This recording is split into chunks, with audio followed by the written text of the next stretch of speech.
हाँ, हेलो दोस्तों। Astro stock prediction में आपका स्वागत है। प्री मार्केट रिपोर्ट में आपका स्वागत है। सुबह के 7:30 बजे है।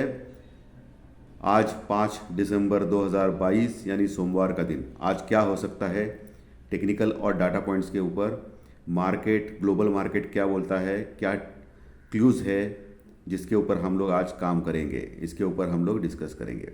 शुरू करने से पहले चैनल के डिस्क्रिप्शन बॉक्स में बिलो द डाटा डिस्क्लेमर रखा है, इसको कृपया पढ़ी जानिए। एज पर डिस्क्लेमर, ये एजुकेशनल प्रोग्राम है। इसके तहत जो भी मैं बोलता हूँ ये मेरी पर्सनल राय है, मेरी खुद की राय है। आपके प्रॉफिट या लॉस, लाभ या हानि के लिए मैं और मेरा चैनल जिम्मेदार नहीं रहेंगे, रिस्पॉन्सिबल नहीं रहेंगे। ये प्लीज़ प्लीज़ नोट करके रखिए। मैं और मेरा एस्ट्रो स्टॉक प्रेडिक्शन चैनल सिर्फ और सिर्फ यूट्यूब पे ही अवेलेबल है। चलिए दोस्तों शुरू करेंगे। दोस्तों, जैसे कि आपको मालूम है कि फ्राइडे के सत्र में 34 पॉइंट प्लस में Dow Jones American market close हो गया था। इसके बावजूद कि एक्सपेक्टेशंस से ज़्यादा जॉब डाटा आ गया था और अभी डाउ फ्यूचर लगभग फ्लैट है दोस्तों, 10 पॉइंट माइनस में है, 10-20 पॉइंट। इसके चलते हुए एसजीएक्स निफ्टी आज 40 पॉइंट प्लस में चल रहा है, अभी 40 पॉइंट प्लस में चल रहा है। लेकिन कॉशन अहेड है, यानी सावधानी लेनी है आपको आगे। क्यों? क्योंकि बहुत सारे क्यूज़ है कि आगे क्या हो सकता है। आरबीआई की एमपीसी की मीटिंग आज से चालू होने वाली है। आज से 7 तारीख तक यानी बुधवार के दिन उसका फैसला आएगा कि रेट ऑफ इंटरेस्ट कितने बढ़ाएंगे आरबीआई। 25 बेसिस पॉइंट तक रेट ऑफ इंटरेस्ट बढ़ेगा, ऐसा एक कयास है सब लोगों का। क्योंकि इन्फ्लेशन भी इतना ज़्यादा बढ़ा नहीं है, लेकिन इन्फ्लेशन और इकोनॉमी के बारे में भी ये लोग डिस्कस करेंगे। तो इसके बारे में भी 7 तारीख को मालूम पड़ेगा। ये एक ट्रिगर है। दूसरा, गुजरात इलेक्शन का ट्रिगर तो है ही, क्योंकि आज शायद ख़त्म होने वाला है वोटिंग और आज या कल में एग्जिट पोल के रिजल्ट आने वाले हैं और वहाँ से भी हमको पता चलेगा कि क्या पोजीशन पॉलिटिकली बन रही है गुजरात में, एग्जिट पोल में एटलीस्ट। रियली में अलग हो सकता है, एग्जिट पोल अलग हो सकता है, या दोनों एक हो सकते हैं। ओके, सो उसका भी असर मार्केट के ऊपर देखा जा सकता है, तो उसको भी आपको देखना है। गुरुवार को रियल रिजल्ट्स आएंगे गुजरात इलेक्शंस के, तो उसको भी आपको वॉच करना है। और दूसरी बात दोस्तों, फ्राइडे के सत्र में एफआई ने लगभग 214 करोड़ का माल खरीदा था। ओके, मनी कंट्रोल साइट के ऊपर गलत इन्फॉर्मेशन दिया गया था, लेकिन एनएससी साइट के ऊपर 214 करोड़ का माल खरीदा है, ऐसा एफआई ने क्लियरली लिखा है। और डीआई ने लगभग 700 करोड़ का माल खरीदा है, यानी नेट टू नेट 900 करोड़ का माल एफआई और डीआई ने दोनों मिलके खरीदा था फ्राइडे के सत्र में। यानी कि मामूली खरीदी थी एफआई और डीआई की। 200 करोड़ का माल एफआई ने और डीआई ने 700 करोड़ का माल। ठीक है, तो ये बाइंग की थी शुक्रवार के सत्र में, जो अच्छी मानी जाएगी। बुरी तो नहीं है, बिल्कुल अच्छी मानी जाएगी, उसमें कोई दो राय नहीं है। निफ्टी में अभी अगला जो टारगेट रहेगा निफ्टी का, वो 18,800 का रहेगा दोस्तों, 18,800 का रहेगा। हालांकि निफ्टी 18,700 के नीचे क्लोज हो गया है, लेकिन 18,800 ये पहला टारगेट है, 18,850 ये दूसरा टारगेट है। क्योंकि 800 और 850 में ज़बरदस्त रेजिस्टेंस है दोस्तों। एक तो 18,780 यानी 18,800 के पास निकट जा सकता है निफ्टी, और दूसरा जो रेजिस्टेंस है इमीडिएटली है 18,850 के ऊपर, क्योंकि 18,800 के कॉल्स के ऊपर ज़बरदस्त राइटिंग हो गई है शुक्रवार के सत्र में जो ऊपर बढ़ने का नाम नहीं दे सकती है और कॉशंस का सिग्नल दे रही है दोस्तों। सो 18,850 बहुत ही इम्पोर्टेंट लेवल है निफ्टी को, जहां रेजिस्टेंस निफ्टी फेस कर सकता है। उसके ऊपर ही आप सोच सकते हैं कि 18,900, 950। लेकिन इस हफ्ते यानी मंडे से लेकर फ्राइडे तक अगर आप देखेंगे तो अकॉर्डिंग टू मी, मेरा जो ऊपर का जो टारगेट मैक्स टू मैक्स है 19,050, 19,050, और नीचे का जो टारगेट है वो 18,350 यानी 18,350। यानी मुझे लगता है कि मोटा मोटी 650 पॉइंट के रेंज में निफ्टी इस हफ्ते फ्राइडे तक रह सकता है। ओके, तो आपको अगले हफ्ते एक्सपायरी के अगर कोई कॉल और पुट लेने हैं तो ले सकते हो, आपको अच्छा फ़ायदा हो सकता है। इस हफ्ते के एक्सपायरी को एक्चुअली गुरुवार को भी मार्केट ऊपर नीचे हो सकता है, क्योंकि गुजरात इलेक्शंस के रिजल्ट डिक्लेयर होने वाले हैं और बीजेपी जो केंद्र में बनी हुई है वो गुजरात में सत्ता में है। सो इसका असर देखा जा सकता है पक्का मार्केट के ऊपर। और आरबीआई की मीटिंग भी चल रही है और बहुत सारे क्यूज़ भी फॉरेन मार्केट से भी आ रहे हैं, क्योंकि जो रशियन ऑयल के ऊपर इंपोर्ट के ऊपर कैप लगाया गया है, इसके कारण 2% तक 2 या 3% ऑयल मार्केट में उछाल आ गया है दोस्तों। और ऑयल जो है वो 81-82 के पास था, वो $87 के पास आ गया है। बहुत बढ़ गया है ऑयल 2-3 दिन में, पिछले $87 के पास आ गया है दोस्तों ऑयल, क्रूड ऑयल।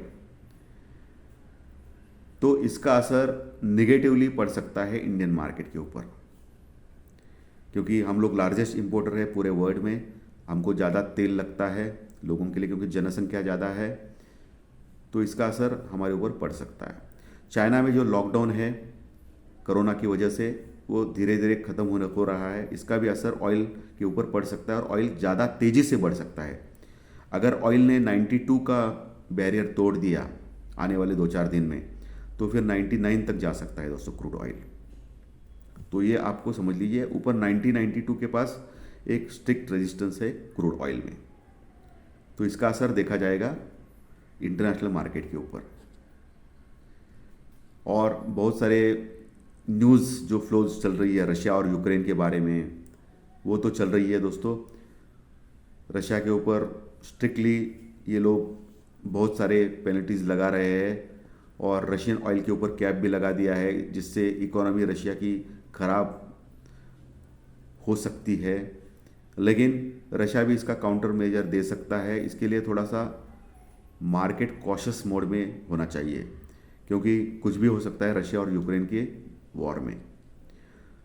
जो बातचीत हो रही थी, जो होने की संभावना थी कि रशिया और यूक्रेन में युद्ध खत्म होगा, उसकी भी संभावना भी फिर से थोड़ी कम हो रही है, क्योंकि जो यूरोपियन यूनियन ने रशिया के ऊपर ऑयल का कैप लगाया, इसके लिए रशिया अभी बौखला गया है दोस्तों। तो ये थोड़ा निगेटिव है मार्केट के लिए, इंडियन मार्केट के लिए। सो आपको आने वाले शुक्रवार तक एक बहुत बड़ा मूवमेंट निफ्टी और बैंक निफ्टी में देखा जाएगा। और निफ्टी में नीचे सपोर्ट, मल्टीपल सपोर्ट है, 18,600 बहुत सपोर्ट है अच्छा, और 18,500 रॉक बॉटम सपोर्ट है। 18,500-550 ये बहुत ही अच्छा सपोर्ट है, उसके नीचे ही मार्केट वीक होना चालू हो जाएगा निफ्टी में। वही बैंक निफ्टी जो 43,000 के ऊपर आराम से क्लोज किया फिर से फ्राइडे के सत्र में, वो थोड़ा सा अभी स्ट्रांग लग रहा है, क्योंकि पुट कॉल रेशो भी उसका 0.80 के पास है और निफ्टी का पुट कॉल रेशो 0.94 के पास है, वो भी कंफर्टेबल है, कोई समस्या नहीं है। पुट कॉल रेशो के माध्यम से देखा जाएगा कि मार्केट हल्का हो चुका है बहुत सारा, सो कोई घबराने की बात नहीं है। और बैंक निफ्टी का बहुत ही हल्का है। सो बैंक निफ्टी का आने वाले दिनों में टारगेट होगा 43,500 पहला, जहां कॉल राइटर्स है उसके 43,550 के ऊपर टिक गया तो 43,800, उसके बाद 44,000। लेकिन मुझे जो रेंज लग रहा है आने वाले फ्राइडे तक, मुझे 44,200 का रेंज लग रहा है दोस्तों, अपर साइड में 44,200, 44,200, और नीचे 42,000 यानी 42,000, यानी 42,000 से सॉरी हाँ यस करेक्ट, 42,000 से 44,200, यानी 2,200 पॉइंट का रेंज बैंक निफ्टी में मुझे लग रहा है कि ये मंडे से आने वाले फ्राइडे तक, ऐसा मुझे लग रहा है, क्योंकि बहुत सारे इवेंट्स है, इवेंट्स रिस्क है, इवेंट्स रिवॉर्ड्स है, उसके बाद कुछ भी हो सकता है मार्केट में। और निफ्टी में मैंने ऑलरेडी बोला है कि 18,350 से लेके 19,050, ये 650 पॉइंट की रेंज दिख रही है मुझे।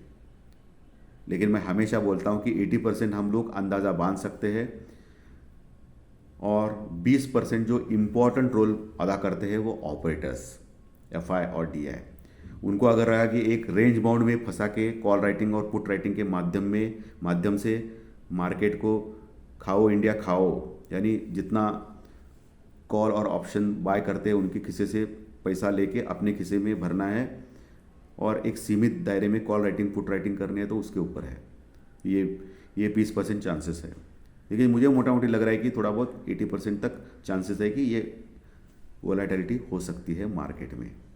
सो अकॉर्डिंग टू दैट आप काम कर सकते हो केयरफुली, प्रॉपर स्टॉप लॉस से या प्रॉपर हेजिंग से। ये सबसे इम्पॉर्टेंट है दोस्तों।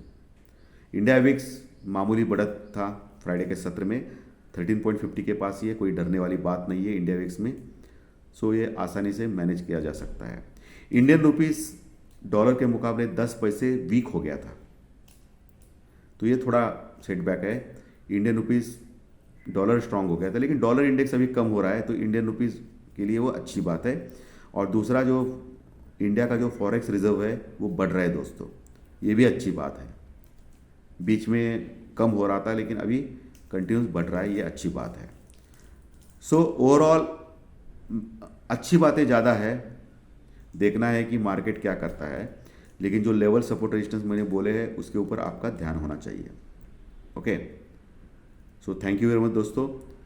आज आपको मेटल्स के ऊपर ध्यान रखना है, ऑयल मार्केटिंग कंपनी के ऊपर, ऑयल मैन्युफैक्चरिंग कंपनी के ऊपर ध्यान रखना है। मेटल्स आज बढ़ सकते हैं क्योंकि मेटल्स के रेट में ग्लोबली तेज़ी आ गई है। सो वेदांता, हिंदाल्को जैसे शेयर्स आपको देखने हैं, टाटा स्टील जैसे शेयर देखने हैं, और ऑयल मैन्युफैक्चरिंग कंपनी में ओएनजीसी जैसे शेयर्स भी बढ़ सकते हैं आज के दिन।